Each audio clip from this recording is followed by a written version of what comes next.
خدا ہمیں نہیں جانتا. خدا کسی طور سے شاید ہم سے اوجھل ہو جائے یا ہم خدا سے اوجھل ہو جائیں.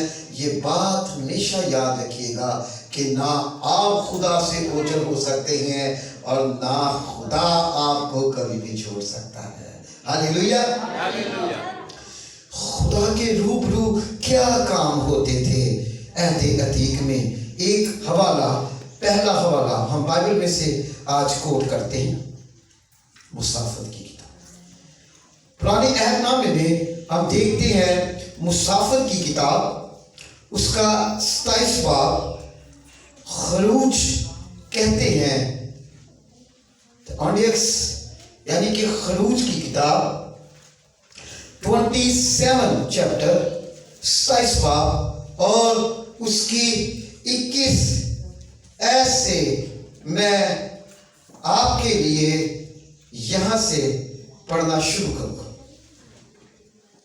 لکھا ہوا ہے بائبل مقدس میں. ہاں جی بالکل ٹھیک آپ نے اس بات کو لے لیا ہے. جو پیچھے میرے ساتھ بیٹھے ہوئے ہیں انہوں نے جو پہلا لفظ بولا ہے وہ ٹھیک ہے. تو میں چاہوں گا کہ یہ نوجوان ہی آئے اور اس حوالے کو پڑھنے میں ہماری رہنمائی کرے. خروج کی کتاب اس کا 27 باب اور اس کی 21 آیت. ہم اس وقت ایک مقدس ہیکل میں خدا کے روبرو ہیں اور جو پرانی جو ابتدائی ہیکل تھی وہ خیمہ اجتماع کہلاتی تھی، جس کا نمونہ خدا نے موسیٰ کے ذہن میں دیا اور ویسی ہی ہیکل خدا نے زمین کے اوپر بنائی اور اسے کیا نام دیا گیا؟ خیمہ اجتماع. یعنی اکٹھ کرنے کا خیمہ، اجتماع کٹھ اور خیمہ ایک 4 دیواری، ایک 4 کونوں والا پردہ اور اس کے اندر لوگوں کا اکٹھ کر کر خدا کے روبرو عبادت کرنا.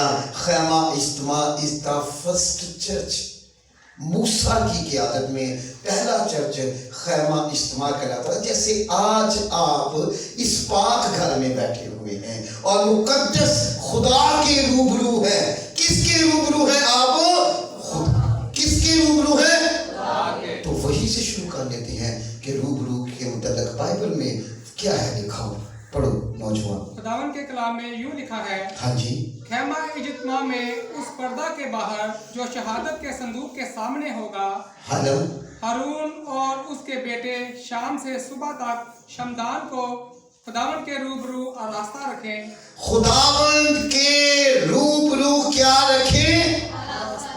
شمعدان کو، روشنی کو، حمد و ثنا کی علامت کو، پرستش کی علامت کو، پاکیزگی کی علامت کو کاہن اور اس کے بیٹے ہارون اور اس کے بیٹے جو لاوی کے گھرانے سے قائم کراتے ہیں اور خدا کی گھر میں خدمت کا کام اور خیمہ اجتماع اور فرسٹ چرچ اور خدا کے روبرو کام کرنے کا طریقہ کار نسل در نسل، پشت در پشت، ہمیشہ تمہارے لیے قائم کیا جانے والا، ہمیشہ تمہاری زندگی کے اوپر برکت نازل کرنے والا.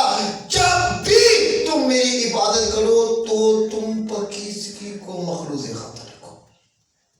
تمہارے دلوں کے اندر خدا کا خوف، تمہارے ذہنوں کے اندر خدا کی رحولیت، تمہارے کانوں کے اندر اس کی حمد و ثنا، تمہاری روحوں کے اندر اس کی برکت اور ذہن تمہارا اس بات کے اوپر قائم اور دائم رہے کہ تم خدا کے روبرو سامنے تمہارے کیا ہے؟ The front of your face، تمہاری چہرے کے سامنے، تمہاری نگاہوں کے سامنے، تمہاری نقوش جو خدا نے ترتیب دیے ہیں اس کے سامنے تم اس بات کو ٹھہرا لو کہ تم زندہ خدا کے سامنے.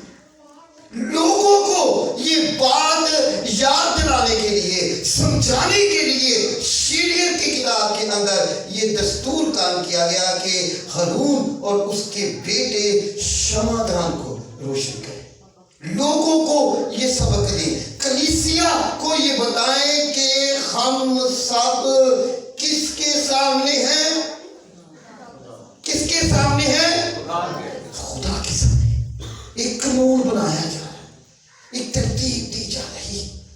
ایک خاص طرح کا کام کیا جاتا ہے جب آپ خداوند کے حضور میں ہوتے ہیں، برکت پاتے ہیں۔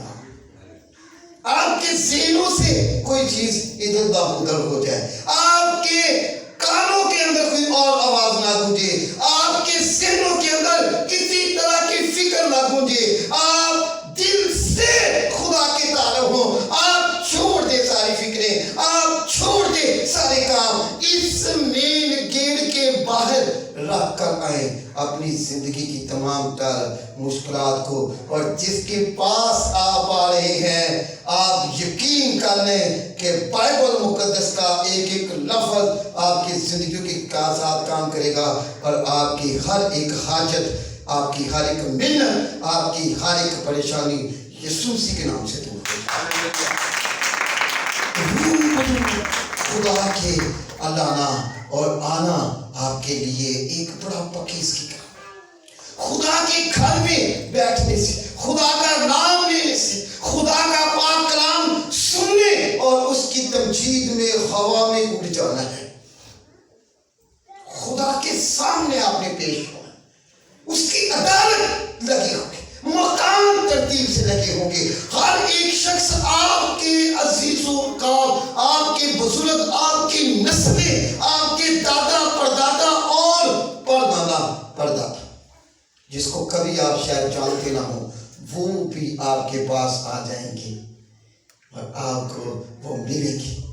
نسل در نسل لفظ بائبل میں لکھنے کا مقصد یہ تھا، نسل در نسل، ایک نسل نہیں، دو نسل نہیں، یہ پشتوں کی بات، خدا کے سامنے the friend of the Lord، the friend of the، کس کے سامنے ہیں آپ؟ خدا تعالیٰ کے سامنے، لشکروں کے خدا کے سامنے ترتیب دیتے تھے۔ وہ شریعت کے مطابق ایک ترتیب لگاتے تھے کہ کس طور سے لوگوں کو خدا کے حضور میں